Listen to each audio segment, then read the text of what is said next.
Hello everyone, कैसे हैं आप लोग। आज की क्लास में हम पढ़ने वाले हैं क्लास 10th इंग्लिश का फर्स्ट फ्लाइट बुक से एक पोएम जिसका नाम है एनिमल्स और इसके पोएट है वॉल्ट व्हिटमैन।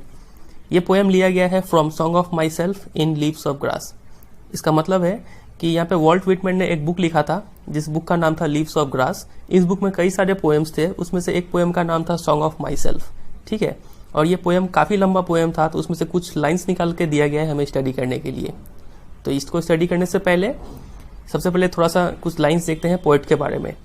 वॉल्ट व्हिटमैन का जन्म हुआ था 1819 में और इनका डेथ हुआ 1892 में, और ये एक अमेरिकन पोएट थे। और जिस ज़माने में ये पोएम लिखा करते थे ना, उस ज़माने में हर पोएम में राइमिंग स्कीम हुआ करता था। लेकिन वॉल्ट व्हिटमैन एक हटके थोड़ा पोएम लिखना स्टार्ट कर दिए। इनके पोएम में एक स्पेशल फीचर होता था, वो फीचर ये था कि ये अपना पोएम्स फ्री वर्ड्स में लिखा करते थे। फ्री वर्ड्स में लिखने को क्या होता है, इसका मतलब ये होता है कि अगर कोई पोएम में राइमिंग स्कीम नहीं है तो उस पोएम को हम लोग बोलते हैं फ्री वर्ड्स में लिखा हुआ पोएम। फॉर एग्जाम्पल, अगर आप यहाँ पे देखें, they are, self content, long, condition, यहाँ पे कोई भी किसी से राइम नहीं कर रहा है, तो ऐसा पोएम को हम लोग बोलते हैं फ्री वर्ड्स में लिखा हुआ पोएम। ठीक है, चलिए स्टार्ट करते हैं इस पोएम को। सबसे पहले एक brief introduction. The poet tells us that he feels more at home with animals then humans whom he finds complicated and false। सबसे पहले ये समझिए फील एट होम का मतलब क्या होता है। फील एट होम विथ का मतलब होता है कंफर्टेबल। अगर आप किसी के साथ बात करने में या फिर उसके साथ समय बिताने में उसके साथ अगर कंफर्टेबल है तो आप उसको बोलेंगे कि I feel at home with you.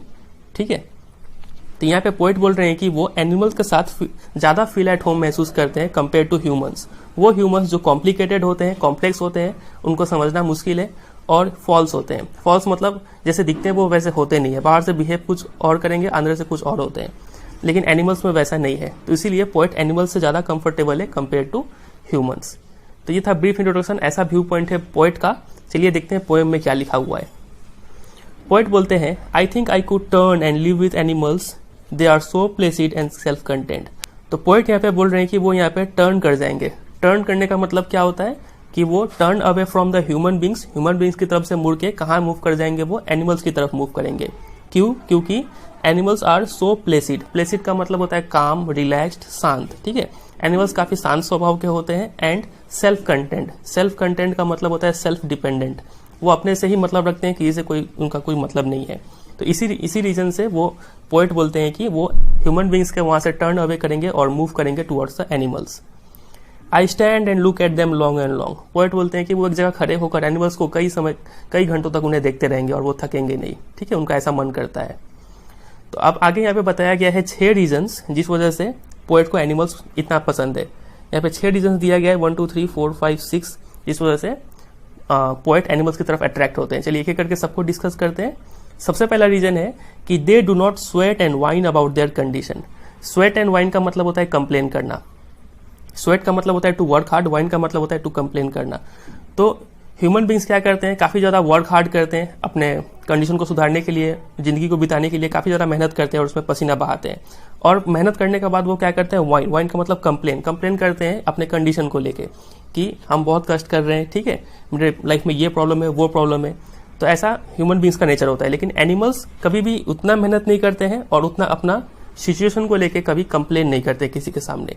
तो ये पहला क्वालिटी है एनिमल्स में जो पोएट को अट्रैक्ट करता है उनके तरफ।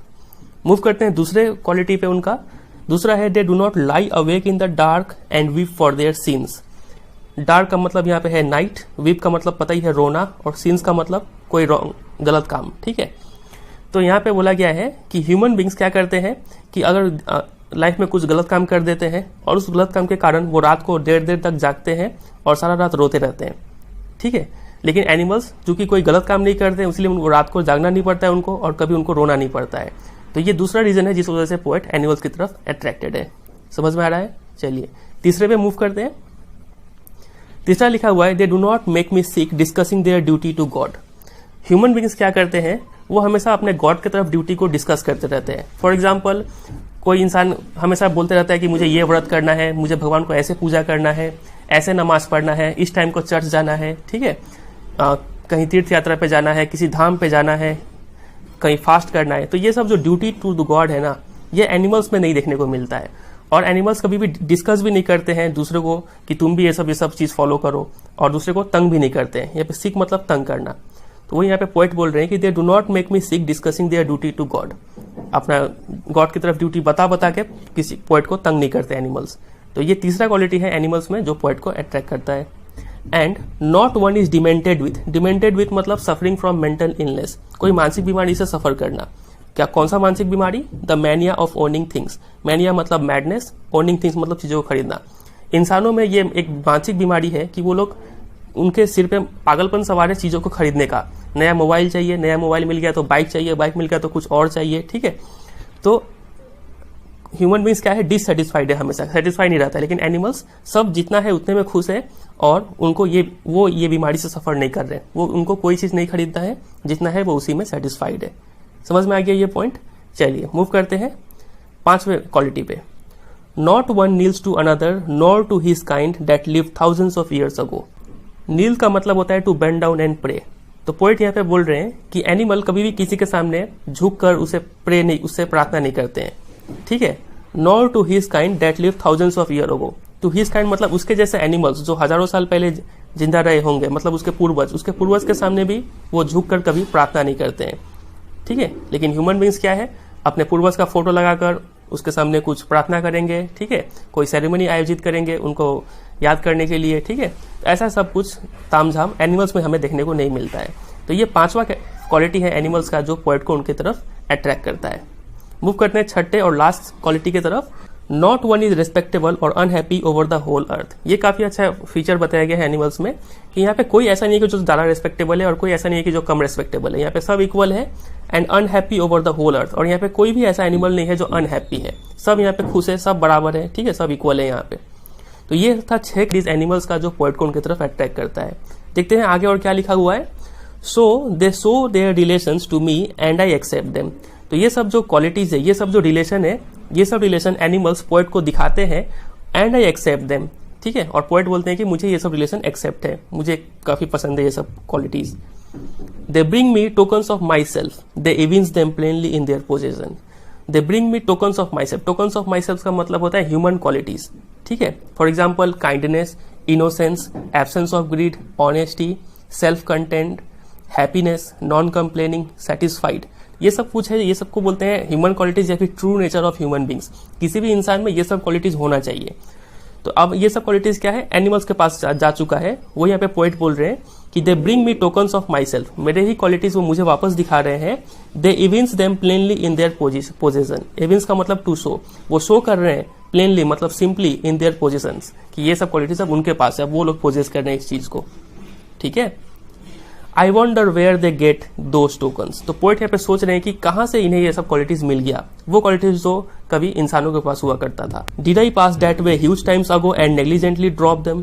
क्या कभी ऐसा हुआ था कि मैं इसी रास्ते से मतलब इसी जंगल से होकर गुजरा था कई सालों पहले और यहाँ पे नेग्लिजेंटली मतलब केयरलेसली मतलब असावधानी से मैंने इन सब क्वालिटीज को यहाँ पे ड्रॉप कर दिया। यहाँ पे मैंने ड्रॉप कर दिया मतलब पोएट जनरली बोल रहे हैं कि ह्यूमन बींग्स ने अपना क्वालिटीज ये जंगल में ड्रॉप कर दिया और ये सब क्वालिटीज ह्यूमन बींग्स से पास आउट हो चुके हैं एनिमल्स में। और आज का ह्यूमन बींग्स कंप्लीटली ऑपोजिट हो गया है जो पहले हुआ करता था, ठीक है। ये सब क्वालिटीज आजकल ह्यूमन बींग्स में प्रेजेंट नहीं है। तो इसी क्वेश्चन के साथ पोएट हमें छोड़ते हैं और हमें सोचने पर मजबूर करते हैं कि सोचा जाए कि हमें जो क्वालिटीज था वो कहाँ जा चुका है आज के ह्यूमन बींग्स में। तो यही है ये पोएम। चलिए अब देखते हैं कुछ पोएटिक डिवाइस क्या सब है यहाँ पे। तो जैसा कि आपको स्टार्टिंग में ही बता चुके हैं कि इस पोएम में कोई राइमिंग स्कीम नहीं है, ये पोएम फ्री वर्स में लिखा हुआ है। चलिए मूव करते हैं पोएटिक डिवाइस पे। फर्स्ट लाइन अगर आप देखें तो यहाँ पे लिखा हुआ है आई think I could turn and live with animals. I sound को ज्यादा ही प्रोमिनेंट हो रहा है और आई एक वॉवेल है, तो प्रोमिनेंस ऑफ वॉवेल साउंड को क्या बोलते हैं हम लोग, एसोनेंस बोलते हैं, ठीक है। तो फर्स्ट लाइन में पोएटिक डिवाइस हुआ असोनेंस। मूव करते हैं दूसरे पे। थर्ड लाइन पे अगर आप देखें तो यहाँ पे long and long 2 bar repeat हुआ है, तो पोएटिक डिवाइस यहाँ पे हो गया रिपीटेशन, ठीक है। अब यहाँ पे देखें आप दे do not they do not they do not, 2 या फिर 2 से ज्यादा लाइन अगर सेम वर्ड से स्टार्ट होता हो तो वहां पे पोएटिक डिवाइस क्या है आपको बहुत बार बता चुके हैं, एनाफोरा है, ठीक है। सिमिलरली यहाँ पे not one not one not one, यहाँ पे भी पोएटिक डिवाइस हो गया एनाफोरा, ठीक है। तो 3 पोएटिक डिवाइस हमने देख लिया। मूव करते हैं चौथे पे। चौथा आप यहाँ पे देखिए मेक मी। आप ही बता सकते हैं यहाँ पे कौन सा पोएटिक डिवाइस है। 2 वर्ड स्टार्ट हो रहे हैं विद द कॉन्सोनेंट साउंड, ठीक है। तो repetition of consonant sound at the beginning of the word क्या कहलाता है, एलिट्रेशन कहलाता है, कई बार बता चुके हैं आपको। सिमिलरली यहाँ पे भी अगर आप देखें वॉन्डर वेयर, तो वह साउंड रिपीट हो रहा है एट द बिगिनिंग, तो ये भी हो गया यहाँ पे एलिट्रेशन। अगला पोएटिक डिवाइस हमें स्वेट एंड वाइन में देखने को मिलता है। वो पोएटिक डिवाइस है मेटाफर। मेटाफर का मतलब क्या होता है कि किसी और चीज़ को लिखकर हम लोग किसी और चीज़ को रेफर करते हैं तो उसको बोलते हैं मेटाफर। फॉर एग्जाम्पल अगर आप यहाँ पे देखें, स्वेट एंड वाइन के जरिए पोएट यहाँ पे रेफर करना जा रहे हैं to the cries and complaints of human beings. ठीक है, तो लिखा हुआ है स्वेट एंड वाइन, लेकिन इसका मतलब क्या निकल रहा है? ह्यूमन बींग्स का कंप्लेंट करने का आदत। तो इसीलिए यहाँ पे पोएटिक डिवाइस हो रहा है मेटाफर। और एक जगह मेटाफर देखने को मिल रहा है यहाँ पे, ये रहा टोकन्स में।